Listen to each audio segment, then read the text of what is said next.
You're listening to the Radcast, a top 25 worldwide business podcast. If it's radical, we cover it. Here's your host, Ryan Alford. Hey guys, what's up? Welcome to the latest edition of the Radcast.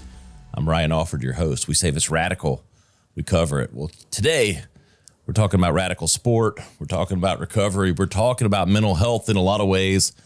We're talking to the founder of Forever Athlete, Cory Camp. What's up, brother? Ryan, man, thanks for having me. I like that intro a lot. I'm just going to take that with me everywhere I go from now on. There you go. You are our guest on Apple Podcast #1 Marketing and Business Show. We appreciate everyone listening. We're excited to tell Cory's story. And we're always brought to you by Vacay, VAYCAY. Whenever you need to get away, takeavacay.com. Cory, man, it's fascinating learning about you. I'll say this, so to bring it, I have 4 boys, and they all have played and they're dabbling in sports. They're all young, 14, 12, 11, and 7. And I played basketball through college. My wife was a college athlete. And so there's a lot of things that I think, related to kind of your story. But I will say this, my 2 oldest are really gravitating towards swimming. They're badass swimmers. Let's go. I was a good swimmer, but I'm tall. I'm 6'5", and I played basketball, and I swam too. I was a good swimmer, but I stopped at, you do the swim team thing. I was probably 11, 12, and that's when you start getting into the camps and all that for other sports. So I just went the total basketball route, but my 2 boys are into swimming. So there's a little side thing there. So I like the swimming stuff. I want to hear about all that. So let's tee it up for everybody, Cory. Talking about your background. I know swimming will be involved, but I had to do that little intro with my boys. So I'm excited about that. But let's tell everybody a little bit about Cory Camp. Yeah. One, love to hear it. I think you should just forewarn them, like being on the swim team, not as much like street cred as you're going to get in a lot of other sports. That's just the way it is. Yeah. I remember I swam at the University of Delaware. I remember walking onto campus freshman year. The captain sat us down. They were like, all right, first rule, don't ever wear any of the swim team stuff to bars, parties, go out with it, because whether you believe it or not, it's not going to help your luck with anyone. Just leave it at home. It's like, okay. I know where we stand. It's sad. I guess I've kind of seen that myself. It's sad because of how work and how good a shape. And like, as athletes go, swimmers are pretty badass. I mean, so like, I like, but it sucks that maybe that stigma is still there, or maybe it's not even a stigma as much. It's just no attention. Yeah. No, you're kind of working in the shadows, right? I grew up. So for context, my dad swam in college. He swam at Towson. And I got involved at a pretty early age, as you can imagine, because of that connection. Grew up not really the fastest, not really the best, but just loved it, man. Like, felt at home and at peace in the water. I remember it probably wasn't until like 8th grade or so was when, probably about your oldest age, where things started to really click, where this dream of, I could be a college swimmer started to become a reality. Had some major time drops, started to get some interest in where I was going. And it was interesting now looking back. The swimming pool and just water in general, I viewed as my playground for just self-discovery of who I was. And I know a lot of athletes can relate to that, where it's just, you felt at peace, you felt safe to express yourself and to try new things because of the context of the environment that you were in. And so up until when I retired at the end of my senior year, 22, I view myself as a swimmer. Everyone that knew me as Cory Camp, the swimmer. And that kind of laid the groundwork towards the work that I do now with Forever Athlete, of understanding, well, who are we beyond just that first title that we gravitate towards, or that first identity. But yeah, for a while I was like, no, this is me. This is who I am. And I never wanted to embrace any other title because I happen to be good at it. It's funny how that, it's fascinating. I always, people talk all the time, about following your passion. You got to follow your passion. Well, you know what? you follow the passion of what you're good at, and you get good at stuff that you work at. And so there's this misnomer in business, I think in life sometimes, that, it's just going to naturally come to you. But like, you got to get yourself out there and try things and do things to see what you're good at. Then it becomes somewhat natural for you to follow that path, right? Yeah. I mean, I even take it a step further back, right? Like, before you can even discover passion or what might even potentially be passion, you have to be curious. Yeah. So I look at, like, swimming was the one that I gravitated towards over time, but played baseball, played flag football, played soccer a little bit, played a little bit of basketball, but I'm 5'10", so didn't quite get the height gene there to continue on.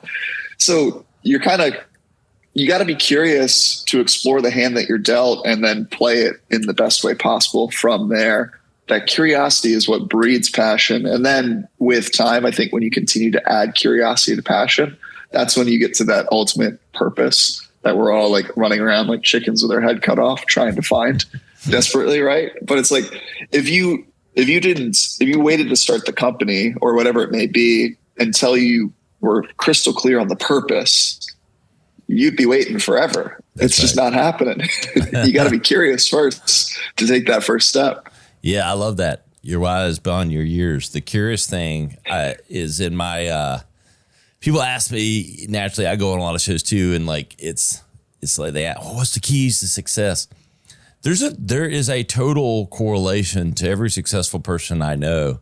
There's this natural curiosity. I think you have to, because you're curious how things work so that you can either create something better or something different. And, but it seems to be just so important and I think athletes are that way too. They're curious, like, can I push myself this far? Or how are they doing that? Like, how are they that good? And I think it comes in a lot of different forms, but I think it's uber important.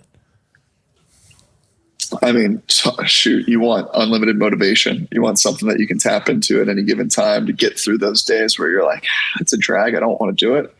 Find a way to get curious. And now all of a sudden you're willing. It doesn't make it any easier, right? But it now makes it attainable. It makes you actually want to go proactively towards this fight. I'll never forget my freshman year at Delaware. It was kind of funny that the coach that ended up coaching me, was the guy who recruited me, but I was really grateful that he was the one that was there. And he and I started to play this game where we were both getting curious. How hard could he make the practice to the point where I would miss an interval? And it got to the point where I think it was like 5-6 months into the season, and I was the only kid on the team that hadn't missed an interval as a freshman or as a team collectively. And he just like threw me for a loop one day where I was distance freestyler and IMer, but breaststroke was my worst stroke. And I remember getting to practice one day and I look on the paper of the workout and I see like 6/100s breaststroke on 110 or something. And I was like, dude, I can't do this. And the head coach kicked us out of the 25-yard part of the pool and sent us over to the well. So it became a 20-yard. And because of the double pullouts, I was able to make all 6 of those 100s. And I turned to him. I was like, I guess we'll never know if like I wouldn't have made those or not. Like, just made the most of the cards I was dealt. But it became this really fun game, and it made pushing myself every single day that much more exciting and enticing, because I was just getting up to be like, all right, can I beat Coop at this mind game today? And he would probably be waking up doing the same thing. Can I beat Cory down to a point where he can't make this interval anymore? And thankfully I prevailed. So D1 swimmer at Delaware, couple questions. So like, number one, what was your stroke? Did you have a certain one, or was it like all around? And then explain for people that might listen, swimming's not, if you talk about American football, most people kind of like know stuff like, and swimming is not in any way complex per se. Like, you got your 4, major strokes, but I don't think people comprehend just how in shape and just how hard swimming is. So maybe talk about your stroke and how truly tough it is.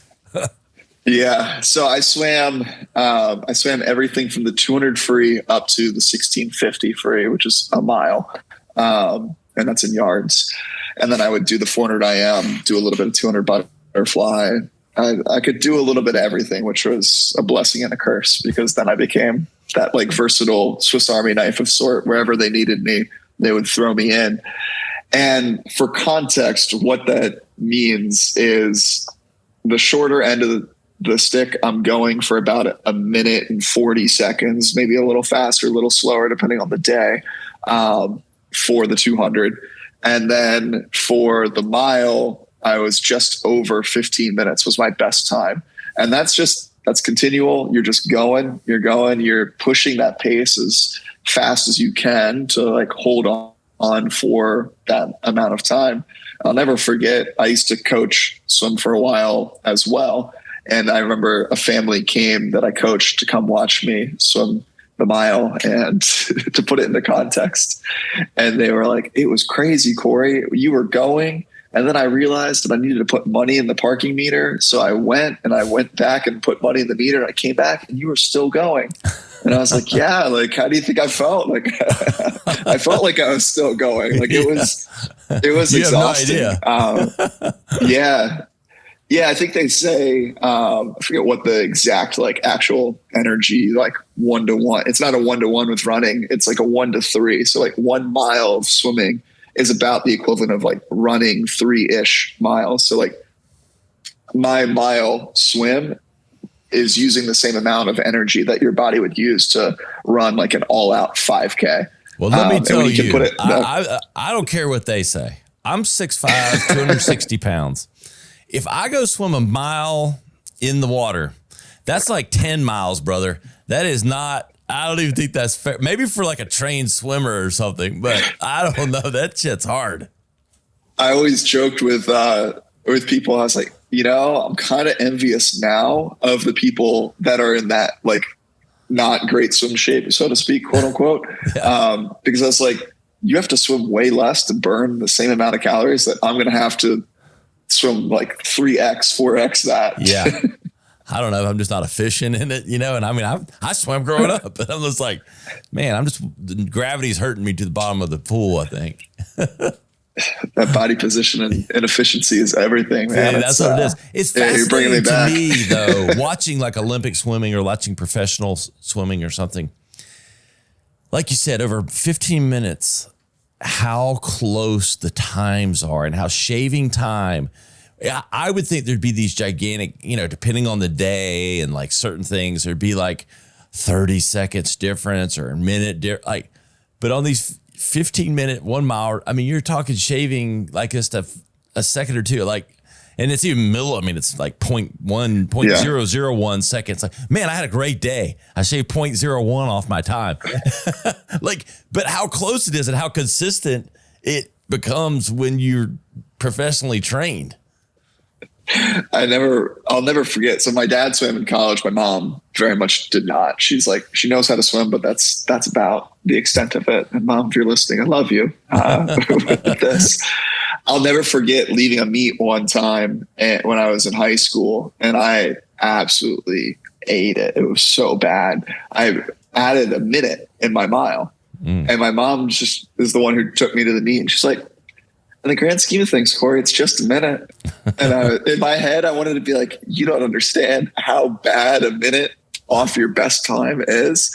But in her heart, I was like, I know she loved me one way or the other. I was like, I needed to hear that in that moment, because it was like, yeah, it's just one performance. It's one meet. It doesn't really matter, in the grand concept of things. Yeah. So when did the struggle set in for you? Like, you swim, like what were like, I know everything you're doing is around this athlete. Like where did you struggle the most? Was it because of how much structure there was, like the structure of sport and everything else? I mean, like you said, just one day it's gone. Yeah. For me, it was, I kind of had a subconscious backup plan, or like had thought of future beyond swimming. And I never really gave it much more thought than that. So I planned to be a physical therapist, got my like PT hours in as an intern my senior year of high school, even, so that I had like the resume ready to go. But by the time I was in college, I took swimming so seriously. Like that was my major, and everything else was like, if push came to shove, it would get to 10 p.m. I was like, if I study for another 2 hours, maybe I get another like 5%, 10% on this exam, or I show up well rested for practice and can rock it there. I'm going to go to bed and wake up and go crush practice. And that unfortunately led to 2.9 GPA, where then going to try to go to grad school, I just got denied from every single program that I applied to. So where it really took a turn for me, I would say, was my senior year. Going into it, they brought in a freshman that was there to replace me in my events. And that was the first time that there was like a doubt in my mind of like, maybe I'm not the best in my events anymore on the team. My role was kind of called into question. And I started to really realize, okay, this is a legitimate business. Like they're just churning kids out every 4 years, as it makes sense, right? Like I'm running out of eligibility. They want the program to keep going. Like, but it's natural. You need that. But it was feeling that on like an interpersonal level. And then when it ended for me, my last race ever, I was slower than I was my junior year of high school. So it was like the slowest mile I had done in about 6 years' time. And that was it. That was like hand touched the wall. It's written. It's now history. I can't change it. I was really upset with it. I remember just turning to my coach and just being like, well, at least I'm done now. Like I can walk away from this thing. And I didn't really realize how much that last performance impacted me until years later. I didn't realize how much that like rejection from the grad school a month later played into it. And then the girl that I was dating at the time, her and I ended up breaking up too, as a result of me not having my shit figured out of where am I going post grad. And it was like, okay, I was already feeling kind of down on myself of I don't have the thing that I've always relied on to define myself as. The secondary thing that I always thought would be there is not there. And my support system is now not there either. And that was where the heavy drinking started to come in. That's where the heavy partying started to come in. I was just like, you know what? Like, I hate how I feel on a day-to-day basis. Let me escape it, because this feels better. At least if I'm numb, like I'll wake up and I'm still young enough where I don't really get that hungover. So I can just wake up and do it again the next day and the next day. And as you probably know, that doesn't work. No, long it's term. called snowball downhill. And you know what happens to snowballs that run downhill? They eventually hit a brick wall. I think the brick wall's coming. I feel it coming like a snowball about to hit me in the face. Yeah, it was. Thankfully, I never had like a rock bottom moment where like my life was in total shambles and I needed to make a change. But it was just kind of that slow burn of the self-awareness started to really kick in. And I started to look around and I was like, dude, I am really unhappy with what it is I'm doing. It felt like I was on just this like rabbit hole repeat Groundhog Day every single weekend, going on benders, staying out way too late, spending time with too many girls. And, you know, I was unhappy with my Monday through Friday, but I was not doing anything to change it. So eventually at the start of 2021, I was just like, you know, I'm going to take a step away from this alcohol thing. I'm going to stop drinking cold turkey, 30 days. Let's see what happens in 30 days. And 30 days later, I was like, whoa, I feel like I unlocked a superpower in a lot of ways. Let me just keep going and see what happens. Yeah. I mean, I have older than you, but I have a lot of friends that have gone that path. It's becoming enlightening for a lot of people that like, whoa, that's how I feel. Like they kind of get their life back and then some. Yeah. I think what I learned, I'm still figuring out what that relationship looks like, right? Like I don't see myself as sober for the rest of my life. I would love to be able to introduce alcohol back into be as it's intended to be, as like a celebration, as a bonding experience, but not over the top point of diminishing returns. And that's where I noticed myself really struggling. Was I had no idea where that point of diminishing returns was. I just would start and I wouldn't stop. Like I was telling my roommate last night, and I was like, yeah, man, reminiscent of, there's a bar right when I graduated college. I moved down to Baltimore. There's a bar around the corner from me that did Fridays 7 to 10, all you can drink for $10. And I was like, the hack was to give the bartender $20 and say, keep the change, because you're a big shot 22-year-old, right? $10 tip goes a long way, and you feel pretty wealthy. And man, I could drink like a fish in that place, because the bartender, I would be like 6-7 people back from the bar. I'd just raise my glass and they'd pass me another one, because I tipped so well, and quote unquote so well. It's like, yeah, I don't remember any of the bars getting all you could drink in for $10. Man, I would have definitely been in trouble if I'd had those in school. Great deal. Great business. Or maybe not. I don't know. I don't know. It must not have had the drinkers we had at school. I don't know. They would have made money of that. Yeah, it's interesting to look back on that time, and I'm actually really grateful for all of that. That might sound weird, but I needed to get all of that out of my system to learn that, okay, when I'm feeling certain types of way, I can't turn to these things that are escapism, that are suppressing, that are allowing me to continue to just sidestep the problem and just feel good in this moment. It's okay that I've learned now. It's okay to actually feel anxious. It's okay to feel angry. It's okay to feel depressed, sad. And the way you actually address them is actually sitting in it for a second and like setting up your system around you and your support team, that they help, like kind of, you can tug on the rope and they're like, okay, cool, Ryan, you've been sitting this for a while. We'll pull you out of this. It's like, I didn't have that. I didn't know how to talk about that. The guys in my life, what we talked about was sports and how much we're drinking at that all you can drink on Friday nights. That was the social currency. It wasn't, hey, are you unhappy at this job? Because like this thing is miserable for me. Or if it was that talk, it was just like, screw this job. It's like, yeah, screw this job. Like, when are you quitting? I was like, I don't know, but like when you do it, let me know so I can like leave too. But that was like such surface level convo. When did you have the epiphany, or, realize that you're self-aware to recognize the struggle from leaving the sport and then developing, thoughts and mechanisms, the playbook, and the business that you're developing now? Like, when did that like moment take place and it sort of formulate for you? Yeah. So we'll paint a quick picture. So graduated, completely lost, drinking a ton, took a sales job, refinancing mortgages outside of Baltimore. Was doing VA cash out, refi loans in a call center. Definitely not what I expected myself to be doing, with an exercise science degree with a concentration in biomechanics and a coaching science minor, right?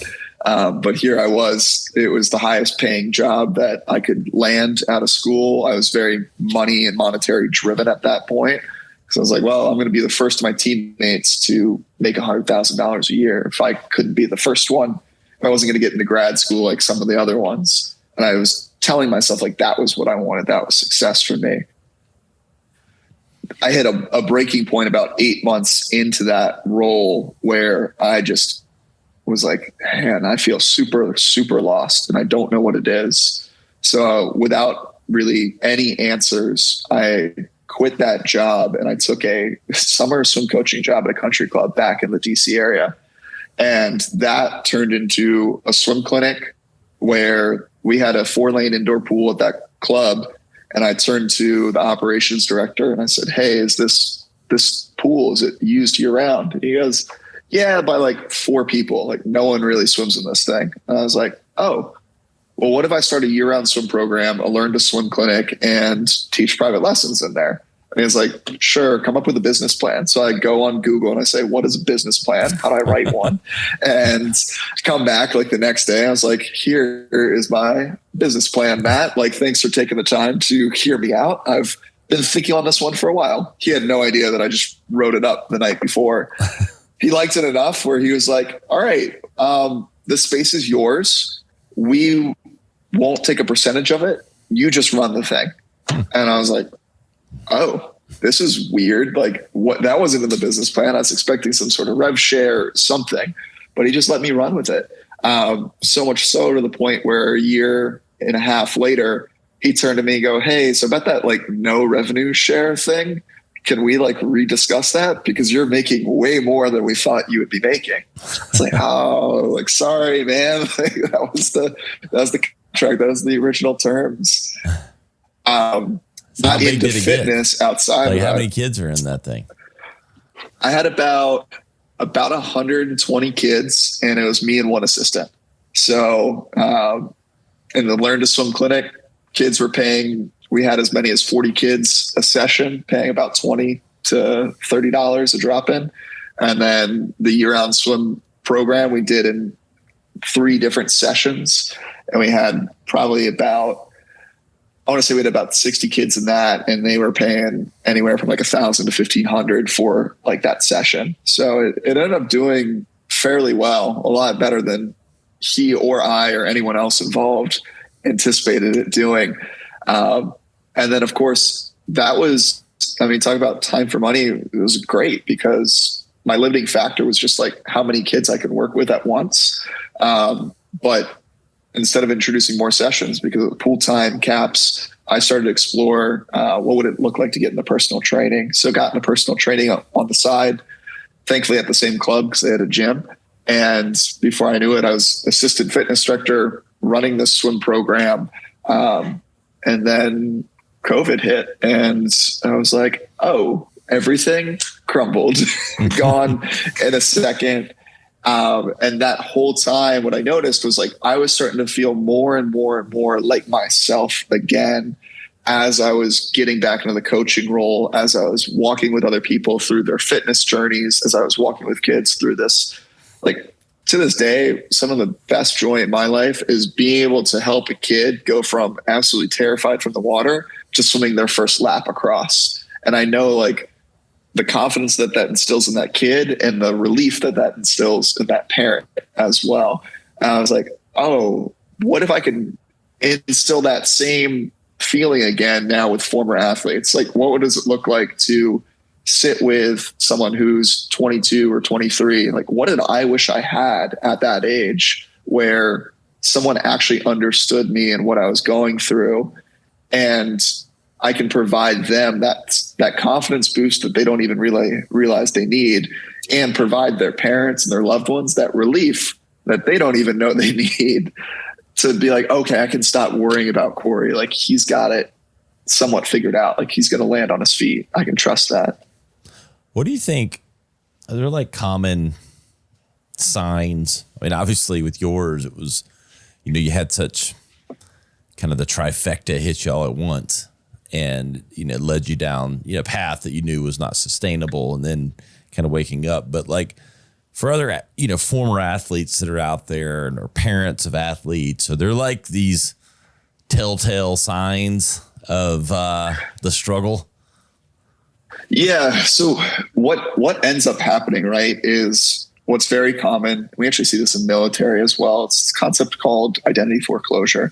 So when an identity that you've always embraced and viewed yourself as forecloses unexpectedly or even expectedly, like we see this in later generations as we age and we retire, right? And that sense of meaningful purpose is now removed, or it's not as apparent. So what you'll see oftentimes if you're looking for warning signs is someone's going through this, looking at any change, like subtle changes in behavior.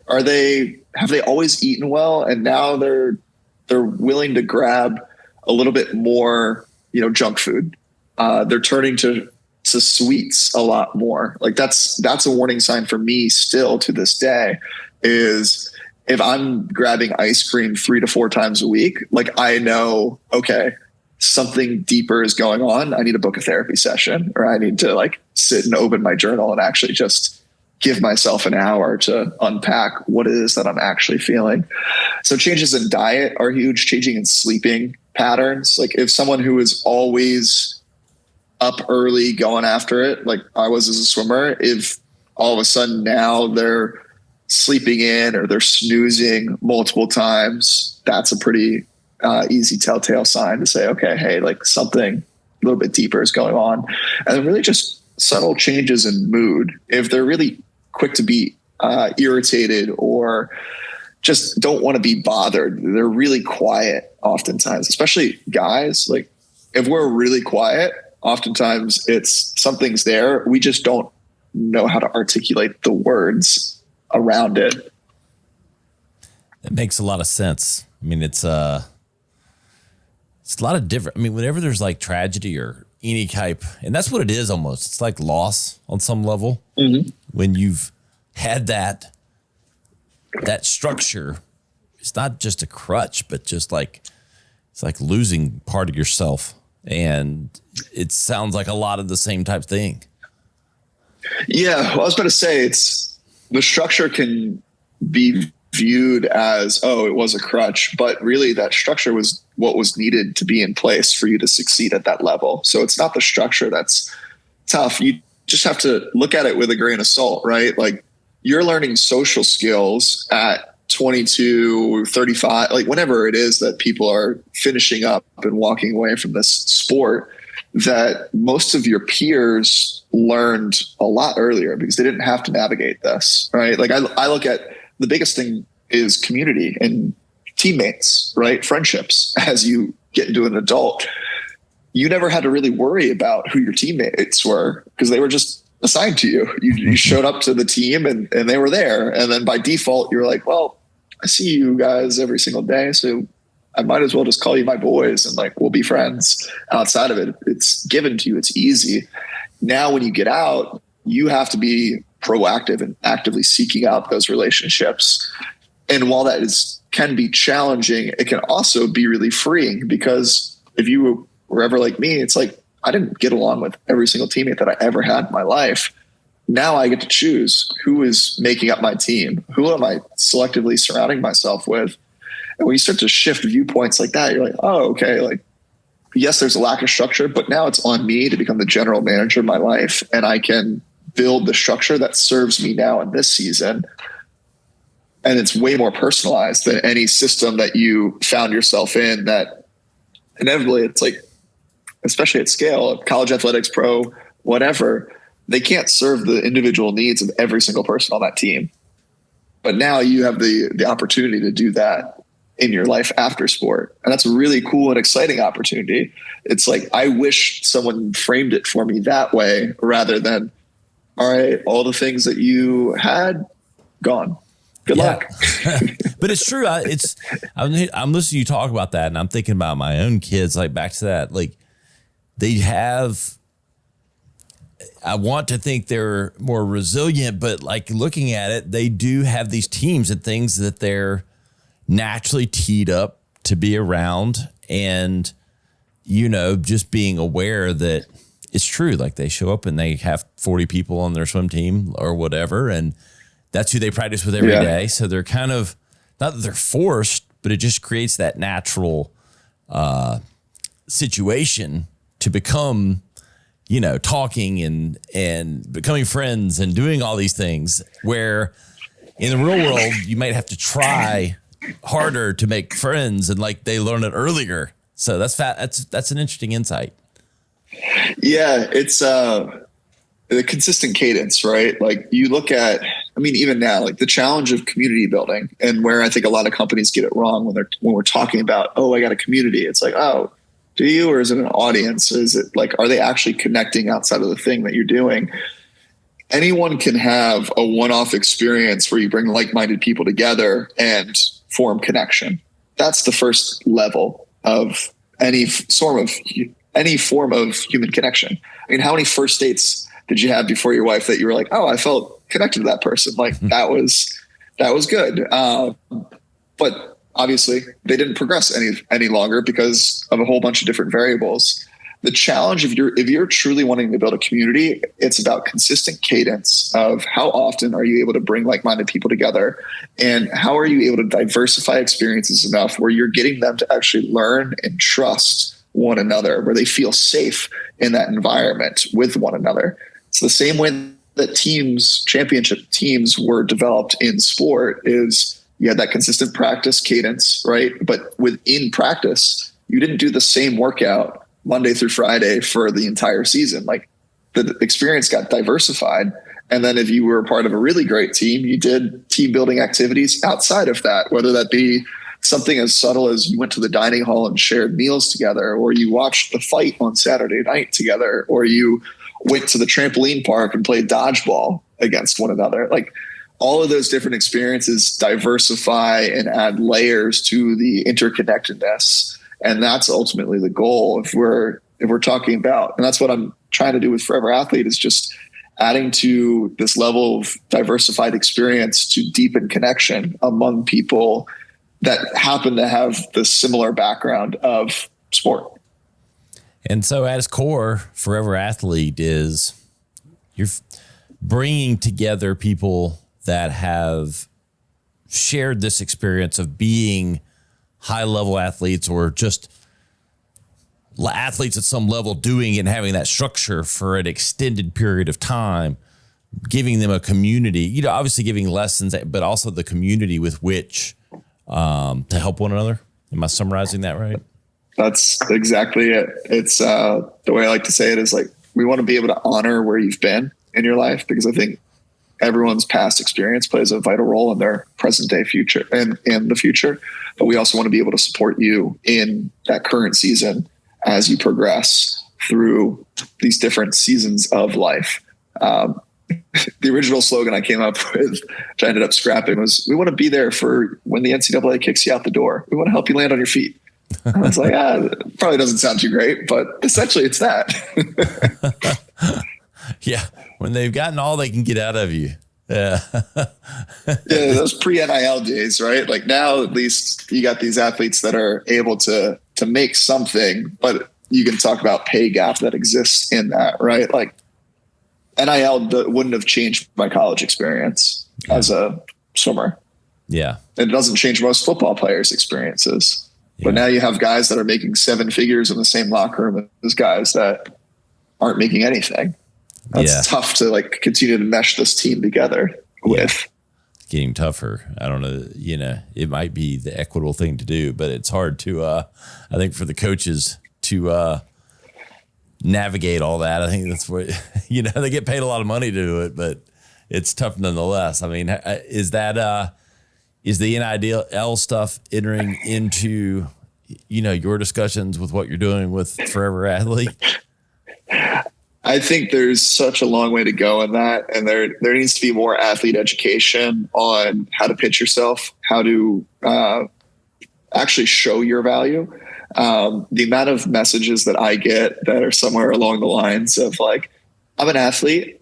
What can Forever Athlete do for me in terms of NIL? And I'm like, all right, show me your roster, show me something here. And most of the kids that are sending me these messages, and it's not to shame them. I love the ambition. I love the courage and the confidence to go out and pitch, but they're like a 5th string player at their D3 school. And I'm like, I think the question is, what can you do for me? Like, why would I give you X, Y, and Z?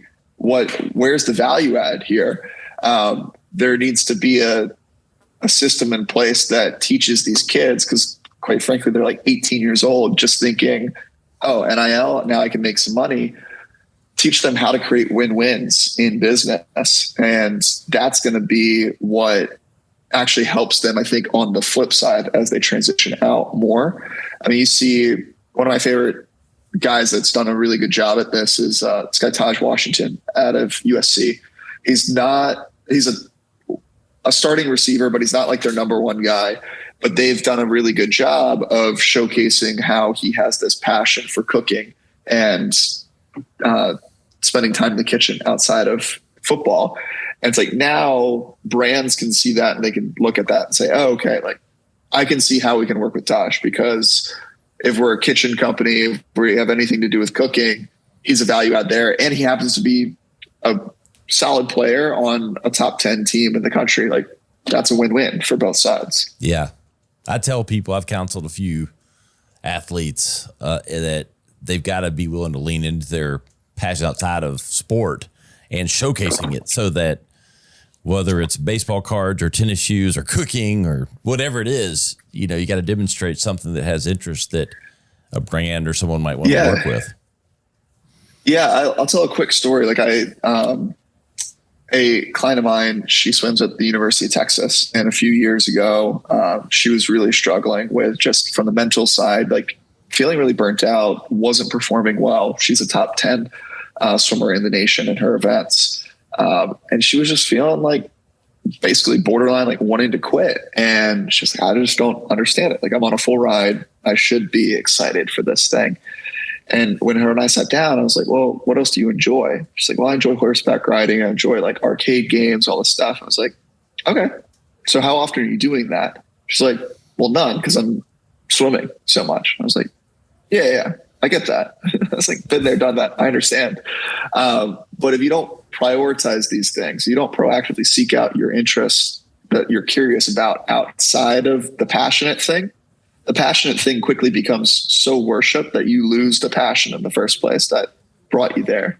I was like, so I know you're not scheduled out busy all the time. You think you are, but if we reduce time here, and here, and now we add in an arcade session or finding a time to just go ride horses, watch what this does. And sure enough, in like 6 months time, she was able to turn around and like be in such a renewed headspace as she was going in, which is a shame, because it's like, I wish that could have been a month turnaround if we were more proactive about this. But because it was a reactive, I'm basically ready to quit, I'm ready to step away, it took more time to build back up. The analogy that I like to give, it's like a bar stool. And our identity, like as we start to embrace that we can be multiple things, actually, it's like another bar stool actually being planted on the ground. So the more identities that you're willing to embrace, the more you're able to withstand one of those being taken away. So if that identity as an athlete forecloses, yes, will it suck? For sure. Will there be a grief period? For sure. But will you be completely off balance and toppled over if you had 3 or 4 other things that you felt grounded and rooted, that like, this is who I am as a person at my core? No. You'll just be balancing a little bit differently. And that's the name of the game when we're talking like proactive mental health and proactive identity building. It's how can you encourage people in your culture, in your immediate circle, to start to embrace this concept that you can be multiple things. Each thing that you do is an expression of who you are, but it's not an entire definitive, like this is the box that you're placed in. Yeah. Makes a lot of sense. Good counsel. I think you know what you're doing. No wonder. I appreciate it. I try. What's it been like building the business? I mean, and finding clients and doing all that stuff on the business side. Yeah. I mean, truthfully, as you probably know, in the business world, comes and goes in waves for sure. I would say it's had sputters, starts, stops. It wasn't probably until earlier this year that I got really clear on how we're actually building this concept and how we actually want to grow things. And the focal point of it is this Wednesday morning idea that we come together for like cone drills, agility work in a field, and then partake in just fellowship of just dropping in and saying like, hey, what's going on in your world? What do you got going on this week? How can we support one another? That has transformed into a platform where we're starting to keep athletes here in Austin connected in between these experiences.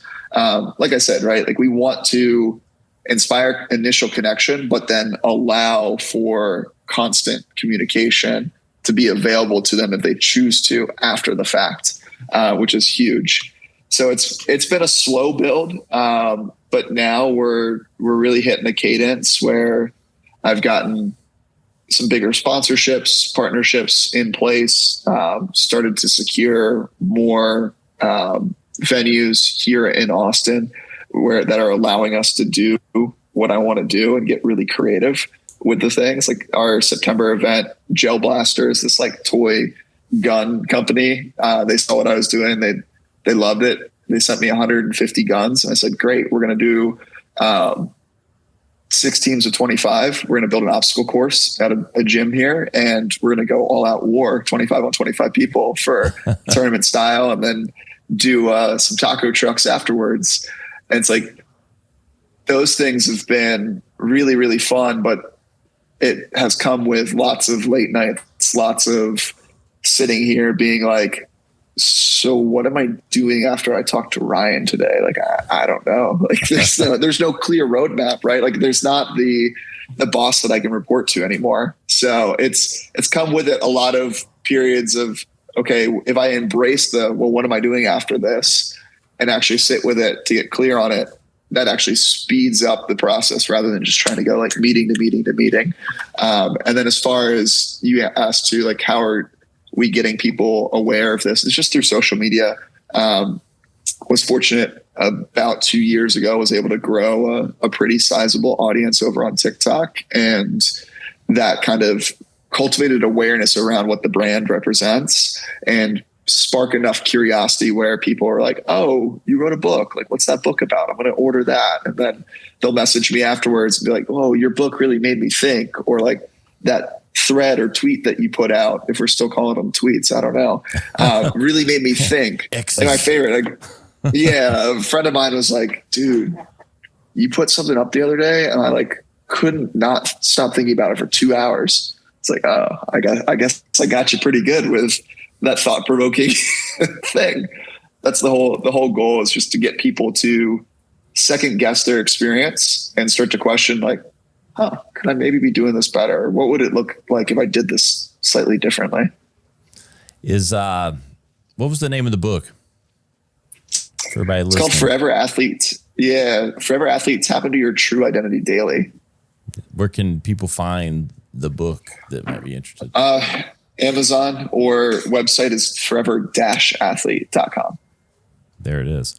What's in the future, brother? I mean, I'm hearing symbols like, if you paint the picture the next 5 or 10 years, like what's the success roadmap look like for you? Yeah. I mean, the goal is really right now, this year in particular, just hammering home on building a legitimate rock solid community here in Austin of former athletes. It's a hotbed there's a ton of them here. It's the city to do it. Building that out and then essentially franchising out that model into other cities. I see this being a concept that is in every major city across the world, where when an athlete retires, they just simply go to Forever Athlete Social Club and they're like, oh shoot, like this is pretty cool. I never knew this world existed beyond sport. Let me get plugged in. And now all of a sudden they have mentors, they have peers that they can turn to, and now they have counsel that they can trust. That was the hardest thing for me. Was I went to that sales job and I was trying to express to colleagues and coworkers how I was feeling, but no one could really relate. No one even related to the fact that I was like, yeah, I still get up at 5 and go to the gym because that's just like part of who I am. And they're like, you're crazy, dude. Like, why would you do that? You were in the office until 10:30 last night. I was like, because that's what it takes. It's like, I want to be around people that like challenge me in a way that's like, hey, are you still taking care of yourself? But like also understand me and don't pass judgment and just write me off. And that's the goal in the next 5-10 years, is to make that accessible at scale. I want it to be bigger. It's bigger than me. It always has been bigger than me. I don't want to be the face of the brand. I want it to be telling other people's story and just helping people one day at a time. I got an idea for you on your evolution. Sitting here thinking, athletes and high-level athletes have the mindset and the skill set to be highly successful in almost anything. Now, it doesn't come with, a guaranteed like roadmap, but like if you are correcting and helping these athletes kind of get some baggage out of the way, you're building a database and a set of highly desired individuals for companies and otherwise, because you're bringing together extremely good athletes. They're mentally strong already on some level. They have the discipline for what it took to get there. So if you're getting hurdles or you're getting the baggage out of the way, you suddenly become the source. So tying that together with some recruitment or something, I think there's something there.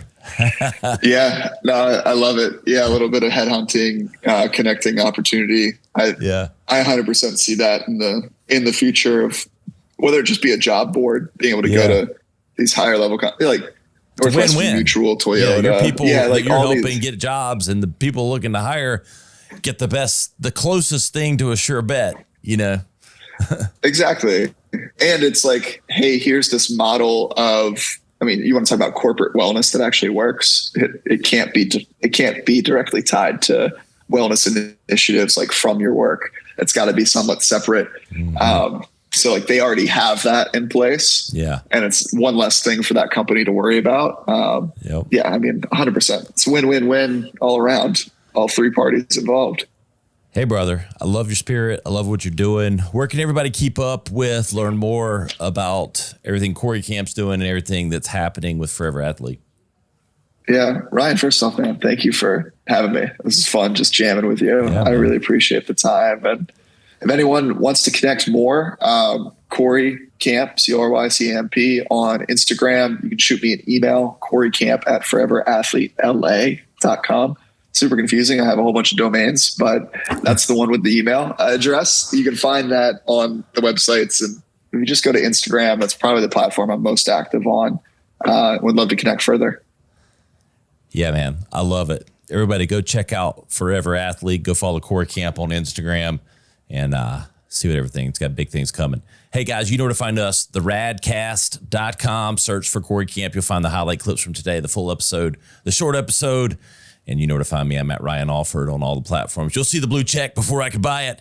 We'll see you next time on the Radcast. To listen or watch full episodes, visit us on the web at theradcast.com or follow us on social media at our Instagram account, the.rad.cast, or at Ryan Alford. Stay radical.